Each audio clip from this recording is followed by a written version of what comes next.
Okay.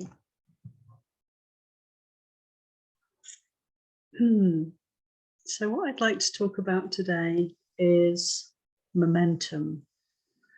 And I've just been sitting this second reflecting on the beautiful youthful energy in our artwork that's now embellishing the shrine room here in our little vihara.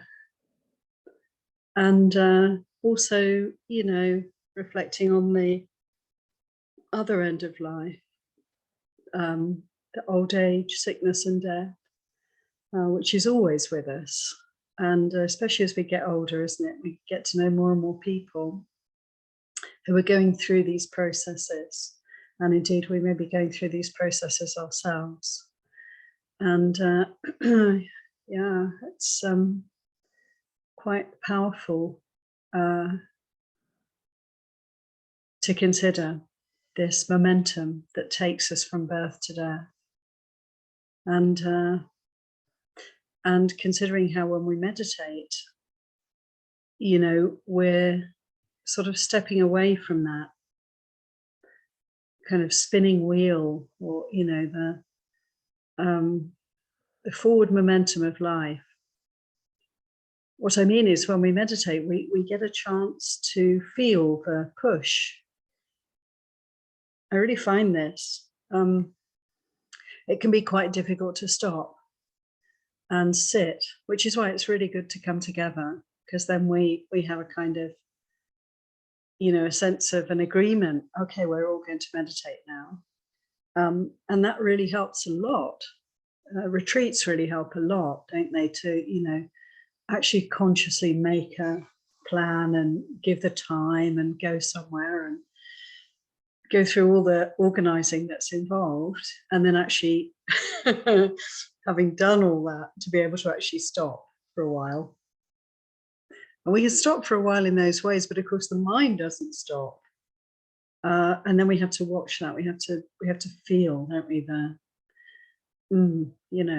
the forward momentum. And really, this is what meditation's about. In a way, it's just being able to be with energy as it moves and not move with it, not be caught up in it, but rather to be able to observe it. And when people die, it's really quite an extraordinary experience for us, because all that momentum of another person, of a life, for them, no doubt, but also for everyone else, it's like we have that sense of there's continuity, and then suddenly, it's cut off. And right up until the moment, often, isn't it? Right until the moment that someone takes their last breath, there's the sense of this momentum is real and lasting and solid, and it's there, and then it's suddenly not. And it's really quite a mystery. It really is a mystery. And the mind of everyone who's still alive is, grasping, trying to comprehend this sudden absence. And this is a tremendous teaching for us. It's a very powerful, all-embracing teaching, isn't it? Especially when we lose a loved one. Where have they gone? The sense of separation, it's very, very painful for us. And it's not really possible for us to comprehend it. The rational mind can't comprehend it, because the rational mind is caught up in this momentum and it doesn't know anything else. So we have to kind of work with all sorts of thoughts and feelings of denial. This can't be happening. It's not possible. And maybe strong emotions, that resist what's happening, resist this experience, because we don't know anything else. And so death is a great, great teacher for us because it's a big reality check. And for many of us, it's almost like the only way that we get to look at that momentum, you know, that we get to appreciate that everything that arises passes away. Because we don't normally want to see the full picture. We want to be with the arising. That's what we like. We love arising. I love being with the kids. I have such a great time. Oh my gosh. You know, it's so fun to be with kids. They are so energetic. They're arising all right. Constantly, you know, jumping about, talking, chattering away endlessly. So much energy. It's just beautiful to be with that kind of energy. And then as the life goes on, the energy slowly sort of changes. And it's really interesting because I can distinctly remember as a child looking at the adults around me and thinking how stodgy they were. They're so slow and cumbersome, you know, they can't do much. And they just didn't have this energy. I'd be running and they never run. Unless they're joggers, of course, which is brilliant. But, you know, just seeing how the, the energy really shifts and changes as we get older. And of course, that's completely natural and fine. And we have the gravity, the depth.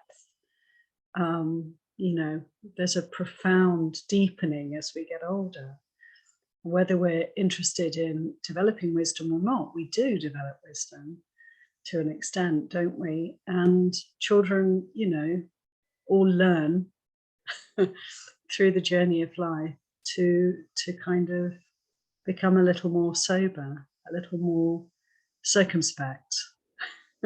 Life really teaches us, and there's a kind of, yeah, there's a wising up that happens. And so the energy that's slowly dissipating through life, it turns to other things. And in fact, older people who have wisdom and who have lived very full lives, who've had a lot of life experience, there's a tremendous kind of depth, and the energy kind of goes inwards, doesn't it? We don't lose energy in a way, it just turns in different directions. But arising is so attractive for us, and endings are so difficult. And it's very interesting then that the Buddha's teachings are a kind of counterbalance to this. And they can feel really counterintuitive, really strange at first for us. For instance, the Buddha's teaching that we chant at funerals, and when somebody's passed away, if we're remembering them, this is a really helpful chant, the Anicca chant. I'll just give it now because it's very short. It goes like this. Anicca vata sankhara upadavaya dhammino upajito anirujanti te samupasamo sukho. And we usually chant this 3 times. And it's a beautiful verse that's expressing reality for us, saying that anicca vata sankhara, all conditioned things are changing, are impermanent, don't last. Upadavaya dhammino, upada, they arise, why they last for a while, and they disappear, they cease. All things, all dhammas arise and pass. Upajitwa nirujanti. Everything that arises passes. So it's like a repetition of that teaching. Listen, everything that arises passes. All that arises passes away. Te samupasamo sukho. And in the passing away, there is bliss, there is happiness, there is release. Sukha is happiness. So, yeah, it's quite interesting to consider. He's not saying in the arising there's bliss. No, it's the ending that's bliss. And after all, the goal of the spiritual path is nibbana, isn't it? What does it mean? Some people, some great scholars like Bhante Sujato, who's done a lot of the translations in Sutta Central, the Sutta translations, he translates the word nibbana as extinguishment. It's a very good translation, going out. Because the Buddha said nibbana is like a candle that's burning, dependent on the wax. And as we know, candles burn, burn, burn, burn. They get to a point where the wax diminishes, diminishes, diminishes. There's just a tiny little stub left. The wax runs out and the flame goes out. They burn dependent on the fuel. And then when the fuel's extinguished, the fuel's run out, the flame goes out. And people would say to the Buddha, what happens to you after death? You're a Buddha, you're fully liberated. What happens to you after death? Or what happens to anyone after death, indeed? And the Buddha said, well, in my case, it's like asking the question, what happens to the flame of a candle when the fuel has run out? It's a wonderfully mind-stopping image, isn't it? It's really wonderful. Where does it go? Well, it's just gone. In the case of anyone who's not fully liberated, all of us, it's like, where does the candle, where does it go? It goes out, but there's still some wax, there's still some fuel. So does that candle completely go out? Well, no, it just moves elsewhere. It continues. It continues. And yet, you know, when we lose loved ones, when we lose those who are dear to us, you know, we do wonder about these things. So where have they gone? Where is all of that? And we know very well that, you know, the body, well, we can see, if we were to watch, we would see, and we know anyway, through understanding, through inference, we can say, what happens to bodies when they die. We know that they change really rapidly, don't they? And they certainly no longer have that sense of that person. That seems to go quite quickly. It seems to go. I remember when my grandmother died, I was in New Zealand and she was in the UK, and I flew back, and I was fortunate enough to have the chance to see her body after death, before she was cremated. And it meant a lot to me because, as probably we all can relate, you know, you can't quite believe what's happened.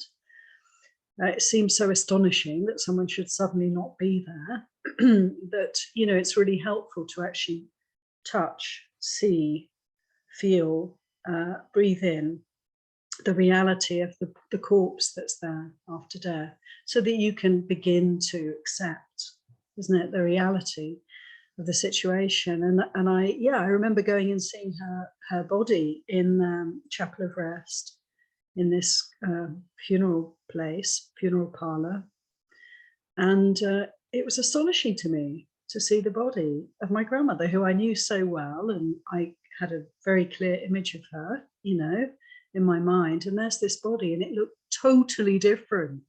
They'd done all the, you know, cosmetics, which is very kind. You know, it helps. They make the body look kind of presentable for us, not too shocking, but she looked completely different.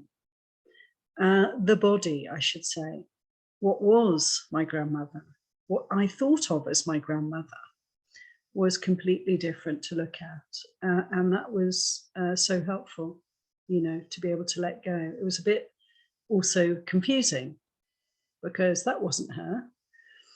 Actually, that body clearly wasn't her. And a lot of us have this experience, don't we, when somebody dies, of being with the body and feeling that sense of dissonance, that sense of really quite a profound letting go that has to happen, because what I knew and what I loved, I knew so well, it's really irrevocably changed. It's not so easy to recognize or relate to in the same way. So the body we can work with. What happens to bodies when they die? And what about the rest? What about the mind? What about the heart? You know, the essence of that person. For most of us, we don't relate to bodies. We relate to what? What do we relate to? What do we relate to? What is it that gives us a sense of a person? Is it the personality, maybe? There's some sense of predictability about this experience of being with the other, that they're like this. We sort of know. They say the same sorts of things. They have the same sorts of views over time, maybe changing a little bit, but fairly reliable, perhaps. It's really mysterious. What is it that makes the other? What is it that makes this one? What is it that holds it all together? And of course, as we practice, we get the chance to really deconstruct, don't we? We get to really start to appreciate this investigation of what is it? What am I? Where am I? You know, it really leads us towards recognition of the fact that there's nothing really that we can hold on to and make me.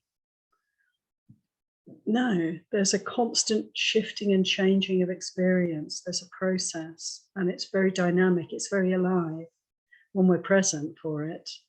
There is a momentum, in short. There's a momentum. And that's really about all we can say. You know, there's a life energy until we're dead, and then that ceases.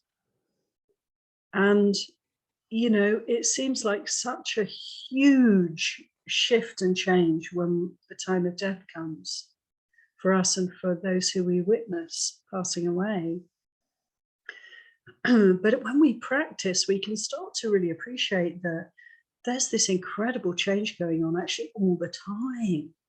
There's nothing really very lasting about these different ways in which people, we and others, manifest in the world. And I personally find this very helpful because, you know, this reality that the Buddha's pointing to, and that we can begin to experience for ourselves as we meditate, as we practice, this reality of constant change. You know, because things are impermanent, because things are constantly flowing and changing, the self that we're seeking, the self that we're creating, and the other that we create the creation starts to reveal itself to us. We start to notice that this is a creation. This is not a fixed, permanent, lasting, reliable experience, you know, and it can seem, you know, a bit difficult because this is so counter to all our wishes and desires. You know, we want the other, we want to have relationships, and we want them to last, and we don't want things to end. We're addicted to arisings, you know.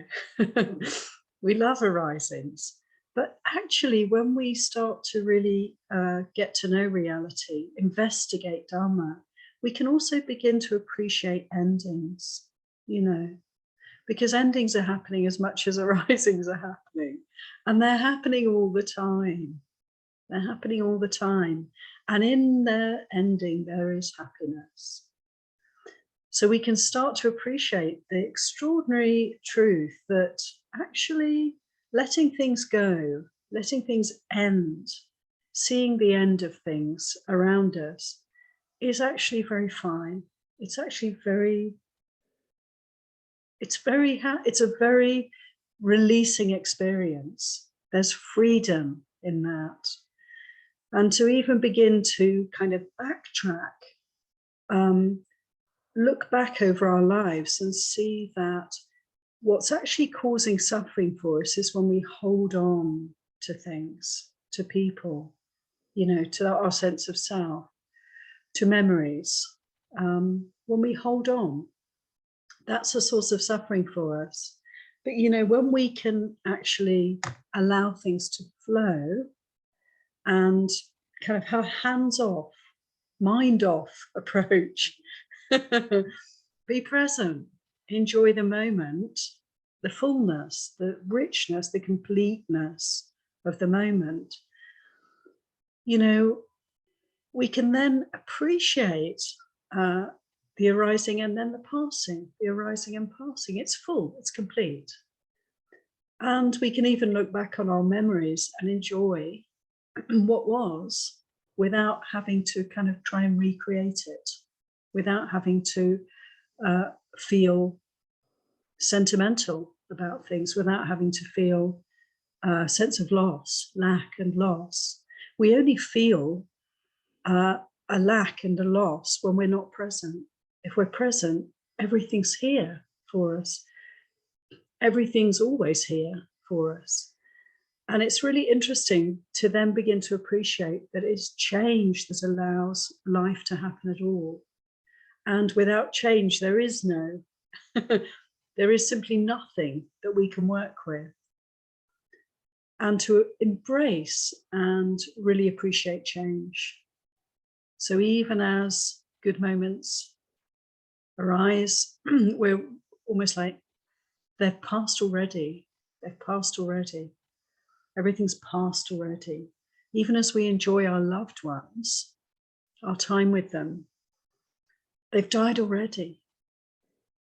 We've died already. We are arising and passing every moment, and so are they. And so is everything. And to really know this is to let go of the past and be present. And also to let go of the future, isn't it? Because why would we remove ourselves from this experience of now to speculate about something that is impossible to predict, impossible to have or hold or be with, just as the past is impossible to have or hold or be with? Why would we do that? We wouldn't want to do that. That's suffering. So the practice really is it's an invitation for us to fully land, to fully dwell in the present moment. And often people can feel when we lose a loved one, how do I work with this? How do I get through this very painful experience? How do I turn it into something wholesome for myself? How, in short, do I bring this into my spiritual practice? How do I relate to this skillfully? And, you know, it is painful, of course, to lose our sense of long-term relationship with a loved one. It hurts and we grieve and it takes time. And it's a holistic process, isn't it? It's a whole body, mind, absolutely consuming at first process of coming to terms with this change. For most of us, we're not experiencing the kind of dismantling of past and future, and we're not dwelling continuously and fully in the present moment. And as much as we're not doing that much we grieve, we mourn, and we sense loss because of what's been created for us, our sense of the other. How do we work with that? And it, you know, to me, it's such a natural process. It's natural for the heart to grieve, whether we're caught in the past or not. In the present, we grieve. Now we grieve. This separation is acute. And the way to really skillfully work with it, of course, is to be present for what's happening now. And all the different stages of grieving can be kind of in a way, move through very quickly and easily if we simply stay present for what's happening for us moment by moment.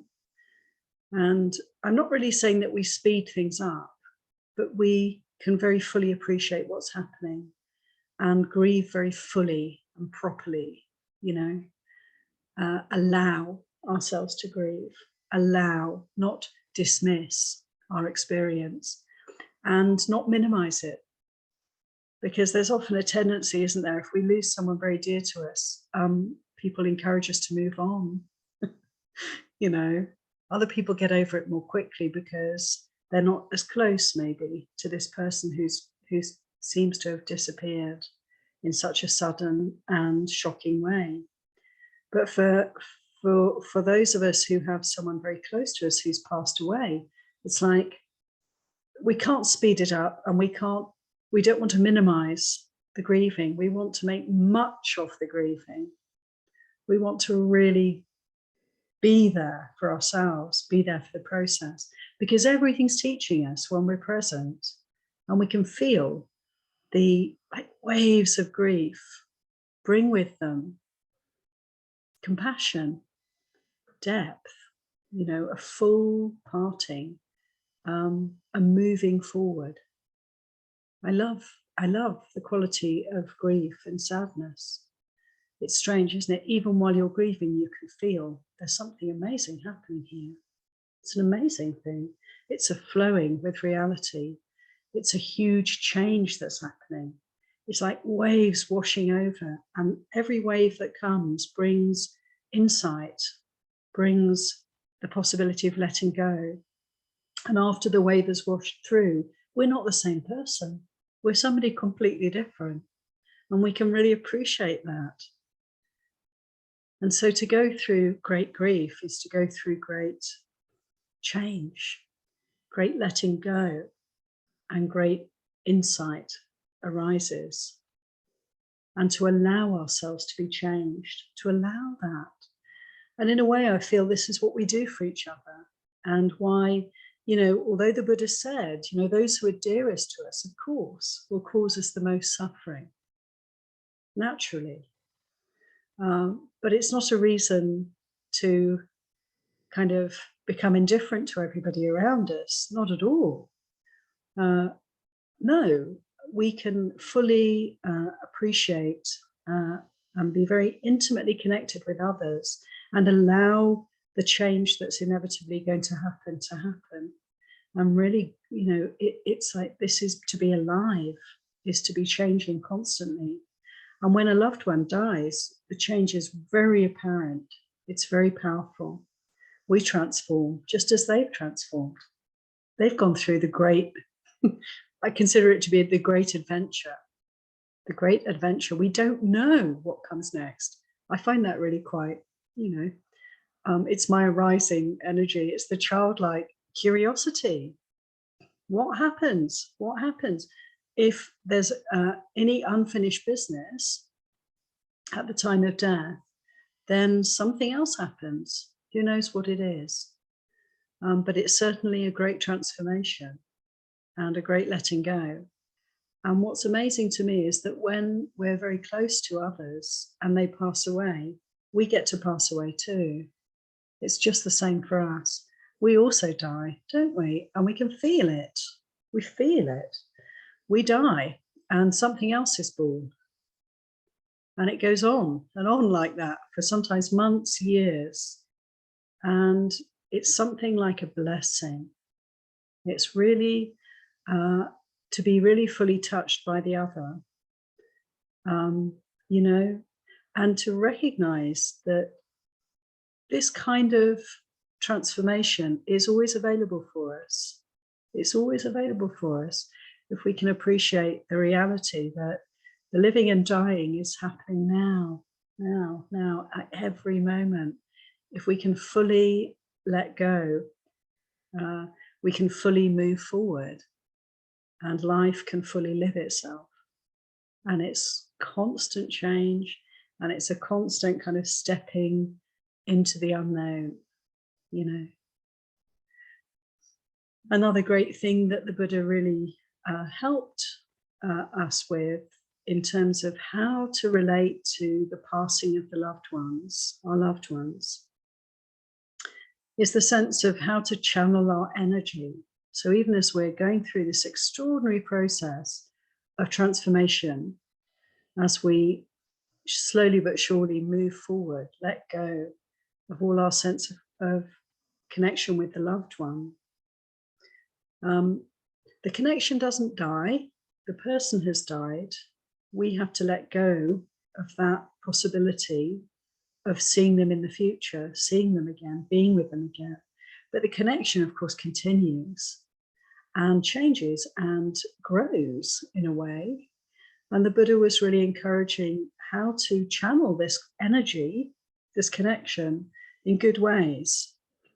And the concept of sharing merit is a really beautiful way that we can work with the difficult period of transition, to have thoughts and memories and feelings around the departed one coming and going constantly for us can be quite painful, because the overriding feeling is one of loss and lack.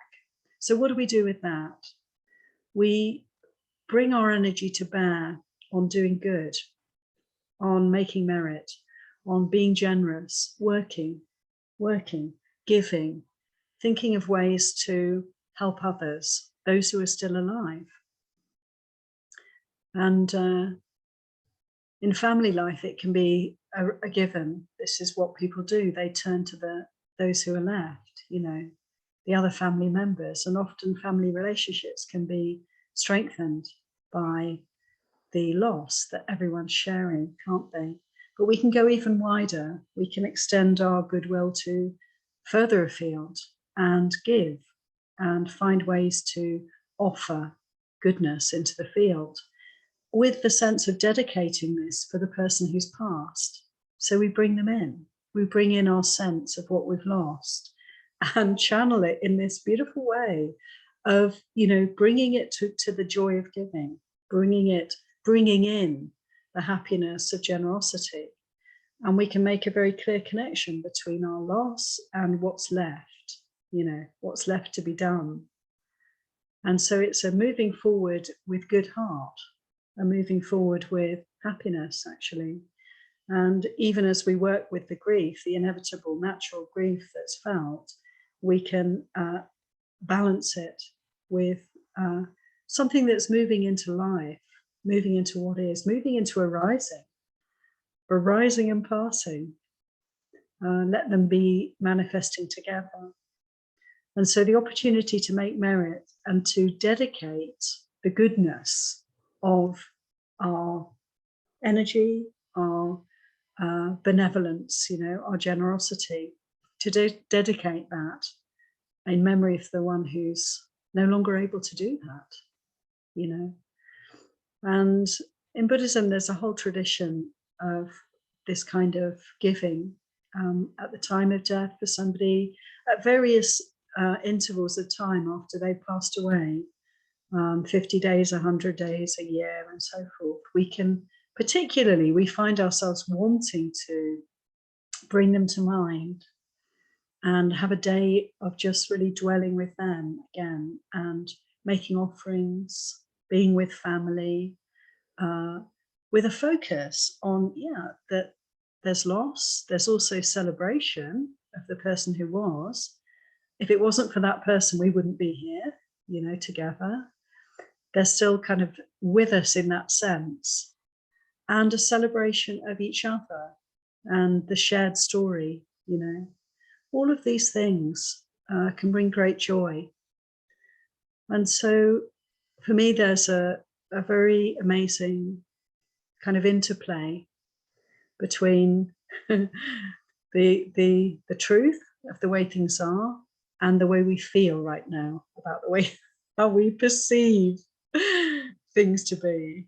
And there can be a kind of journey from the way we perceive things to be and the way we feel right now to this ultimate peace and happiness of seeing things clearly, seeing the way things are. And it's a very fine journey, and it's a journey to appreciate. And it doesn't require us to find any fault or have any problem with the way things are right now. And indeed, if we want to move from our understanding of the way things are right now to the ultimate happiness and peace and complete letting go of all delusion, all wanting, all desire, all attachment, if we want to make that journey, the way to actually move in that direction is to entirely accept and embrace and allow the way it is right now for us, you know. And so to be with whatever we feel and fully respect and be willing to be with ourselves, you know, however we feel. This is the journey, this is the way that takes us to greater understanding. And I love that. I love that because we can't, you know, we can't make ourselves liberated. We can't make grief disappear. There is actually nothing to grieve. There is nothing that dies. That's the truth. There's nothing that's born and there's nothing that dies. There's just this constant change. And to really be able to be fully open to that is to live in the present. And it's just fine. It's just very fine to see the arising and passing and to have no kind of, how to say, need to make things any different from the way they are. But we can notice if that's not always the case for us, can't we? And in noticing where we might be holding and grieving and reminiscing and feeling sadness, and have a very strong sense of the other and a very strong sense of ourselves. This is our Dharma, this is our truth, this is the way things are right now. And we can fully appreciate and really dive into whatever we feel and allow it to move through us. And this will take us to a more and more rich, full sense of the beauty and fullness of the present moment, where actually there's nothing and nobody missing. There's nothing and there's no absence. There's no emptiness that needs to be filled. There is a kind of ultimate emptiness of no personhood, nothing and nobody to grasp. And we just get to really dwell more and more fully in this place of momentum, of just seeing the constant shifting and changing. It's a beautiful process, life in the raw, anicca, you know, impermanent, anatta. There's nothing holding together. There's nothing that we can say is belonging to me, that is me, or that is the other, that lasts even for a moment. And, you know, the sense of dukkha arising when we find ourselves trying to catch on to something in this incredible flow, and just to keep noticing that movement, moving towards, moving away from, noticing that movement and allowing that movement to subside, just letting it go, and going with the flow of life. This is our journey, and our beloved ones who leave us, who die before we die, in many ways they can be our greatest teachers, because they really, the power of their passing gives us this incredible opportunity to see. It's like a window into reality, the reality that we can't hold to anything, and that, of course, everything that arises must pass away. And slowly but surely we can come to this place of recognizing the beauty of that, that it's perfectly okay, that it's nature, this is Dhamma, And I'm also Dhamma. This I can sort of fade into, fade away gently, and only Dhamma is left, only truth, only nature. And nature, you know, flows beautifully in its own way. We simply have to allow that. And all the pain, all the suffering, all the emotional turmoil that we experience is simply pointing us in the right direction. If we're willing to be with it, stay with it, allow it, it will lead us to this place of peace and ultimate letting go and happiness. So I think that's enough on the topic of momentum. Everyone.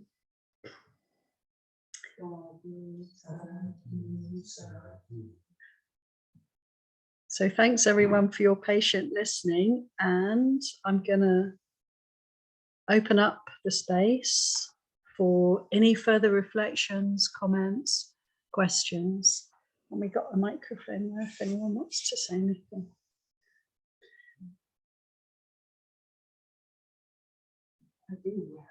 Yeah, wonderful. Leslie's got something for us. Thank you, Leslie. We'll just pass the mic. Yeah, oh, okay, let's see. Okay. As I was saying, well, I thank you for this talk because my husband died a year ago today. And I have been trying to explain to people why I have not been going into desolate grief over this last year. There have been moments of pain and loss, but I had a sense that my practice has enabled me to do what you were saying, to some extent, to accept it as Dhamma, to accept the death as something that was going to happen. We were going to lose each other one way or the other. One or the other of us was going to die first. And this was normal and to be expected. He died peacefully, and it was a natural and normal change. And I have not gone into uncontrollable grief. And people, in some ways, seem to think that this is abnormal and that I should be more destroyed than I am, because we had a lovely relationship. He was a beautiful person. But the loss is just something that we knew was going to happen. And in fact, I've been able to watch the changes within myself over the year and watch a new life form within me. And it has been almost a good time, almost a liberating time to watch and accept change. And I'm very grateful for my practice. The Anicca chant was something that my daughter, who is also a teacher, taught many years ago. She and her group set it to really quite boppy music, and quite cheerful music. And I've always loved it. And it's always been an important part of my practice that things change, people change. I don't know what he has become now. I don't know what I will become tomorrow. Either way, death happens every minute, and birth happens every minute, and it's exciting to watch it. And thank you for expressing it so very clearly. Thank you. Thank you so much, Leslie. Sadhu, sadhu, sadhu. That's a really beautiful sharing. Thank you so much. And I especially appreciate it because, you know, I haven't personally experienced the loss of my parents yet. I haven't experienced the loss of somebody very, very close to me. So I most especially appreciate hearing from you there, Leslie, from somebody who's a year through this process of losing the dearest one. So beautiful, your words. Thank you. Oh. Yeah, yeah. Okay. We've got Seminary Satajiwi is going to share with us now. It look like everybody want to hear from me. So, Yay. actually, I learned the experience from I was 8 years old that I lost my father, which is I don't know because a child. I just know one thing that I don't have a father to call anymore. Then I start to hear my mom cry, my brother cry, but I'm unstable to do all the practice. But that times my mind is interested to be a mom too. Because in Cambodia they ordain only male, and my brother was maybe under 15 years old. So I wonder how could I not be able to be ordained? Okay. After a while ago, in 2009, which is my niece, she's younger than me, only 3 months, the same class, and she got everything that's after we become a refugee, she got everything. She studied to be a bachelor degree.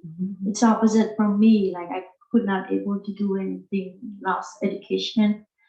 So she got degree and then she passed away. So that teaching me that to be released of my stress, that look at her, she tries so hard, and if something that will change her, she will change to be alive. In 2010, my brother-in-law, which is just like my father, he passed away. And then exactly one by one, 2021, which is my husband, 2022 on January 28th is my mom. So I stopped to learn on 2009 that to put myself calm by looking only the close thing that what should I be done. And I share all the good things with for myself and order. So mostly that when I spend a trip, I never go to any fancy. I share everything to be with the people belong to me. Oh, I remember I was a refugee and the World Vision helped me, the Red Cross helped me. I share all of this and I visit the church. Every Christmas, I attend on the Christmas party. Not party, in the Like church. service. Yeah, to lesson and looking all the Jesus suffering. So in my mind, share all of this one, and during my trip, I have a little thing on my just a package, but I share what I can do, and I become have all, I don't know how, not called pen pal, but the relationship that with those poor family, I still have reached to them sometimes. Right? So I don't know if I talk right now is too much, but I learned to let go a lot of things, because when I see things that it doesn't matter rich or poor, they suffer a lot. And when I become a nun in Cambodia, actually a seminary in Cambodia, I attained so many cremation. And I'm able to chant to a young girl, she's 26. You know, back there, they have nothing to cure for breast cancer. So I see her through before she passed away. Yeah, and the mom couldn't attend her funeral because after all, she suffered a lot. So this is helping me to cure myself, to let go all the things. But as a human in the natural, sometimes these things come and go, come and go. Why? Because we see all the good memory and the souvenir of the person that you close to us, like to me is to see my mom, like she loved and she cared. But to see all of those, I take all those to be experience. I learned to let go a little bit at a time, that not to attach love to my kids, because I see my mom was suffer too, because she loved me so much. Yeah, yeah, and that the memory that sometimes it come like, oh, she knew I'm ordained. She's old and she wanna become to the Sri Lanka, and then she not able to do because she old. So those are the things that I learned to let go. Yeah, to let go and learn to be. I said to be stable. Yeah, to be stable, because you can see some people who not able to do this, they suffer year by year. I have seen even their close family who pass away, they still try to put juice or thing, which is because their mind couldn't let go, I believe. So they let all the good fruit that he or she used to be eat and put on. When I see that, I said, I feel, I don't know how to say it yet, but I feel that maybe it doesn't let that person's soul be free. And as we all learn the Buddha, we know that. I think that's all I share for everybody today. And I know that you all practice so well. And one thing that I want to say, because I'm born in a country that hearing that the Buddhism, but it's not just everybody who learned the Buddhism. Buddhism is supposed to be for everybody to learn, and you know Buddha didn't want it to be a religion. He just want to be to teach everybody to be respect, kind, love, and not to put anybody down. Yes. I hope you understand my poor English. Sadhu, sadhu, sadhu. How lovely to hear from Samaneri Sadhujini. Thank you so much for that beautiful sharing and also teaching for us. Sadhu. Oh, wonderful.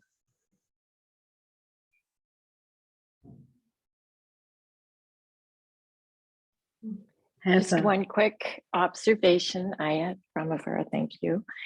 I notice I find arisings are natural and the falling away is unnatural. It's like the natural is everybody lives and like just with death, everybody lives and lives and lives. And then when someone dies, it's a surprise. So that's Exactly. it. Thank you. Yeah, thank you so much, Heather, for sharing that, because that perception that you're describing there, yeah, absolutely. I think that's the bottom line for most of us. That's how we are kind of programmed. And maybe we could consider why that would be. And maybe it's because the Buddha said, you know, there are three kinds of craving, desire, a momentum. This is the momentum that carries life forward. And the desire for sense pleasures, that's a real arising, isn't it? Wanting good things and to relish good things. There's no passing aspect to that. It's all about arising. It's all about getting and having and holding to. And then there's Bhava Tanha and Vibhava Tanha. Bhava Tanha is the desire to become. This, you know, is a very powerful force in the universe. The desire to become is what propels us forward, actually into greater and greater suffering. you know, and this is the, you know, what we need to slowly but surely realize as we practice. When we let go of that desire to become, we can actually really begin to experience some peace. And then Vibhava Tanha, this desire to annihilate or to not be, for most of us, it's not a very predominant energy, you know. It tends to come up if we have a lot of aversion in the heart, if we're really suffering significantly, this may come up for us.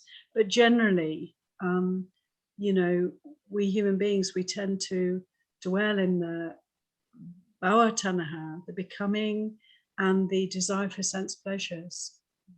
And so we are addicted to becoming. You could say we're addicts. And the thing that we're most addicted to is simply getting pleasure one way or another.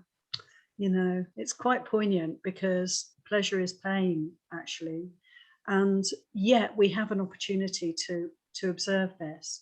And I think also it brings me to the thought of, you know, for the Buddha, right intention, this path factor, what he emphasized for us to develop as right intention is, first of all, the intention to be harmless, the intention to avoid cruelty, but also the intention to renounce. And I think this is really what we're asked to renounce, is this arising energy, this momentum, this wanting to get, to have, to enjoy. And when we meditate, of course, Heather, you know, we're putting a hold on that, aren't we? And then we get the chance to observe what you've just observed for us. So, and put it so beautifully, we get the chance to observe there is this energy, there is this push, there is this momentum. Can I be with that? Can I simply allow that to play out without responding, reacting, acting on that? And of course, we begin to learn that we can do that. And so we become, rather than the slaves of our desires, we become the masters of our minds, you know, and we can choose. We don't have to be constantly on the treadmill of getting. Yeah, thank you so much, Heather. And thanks everybody for your kind attention. Time's up. Ending. It's another ending for us. So let's just take a minute. I'm not very good at endings. We'll just take a minute to sit together and contemplate the end. I'll ring the gong after a moment or two.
Bye, everyone.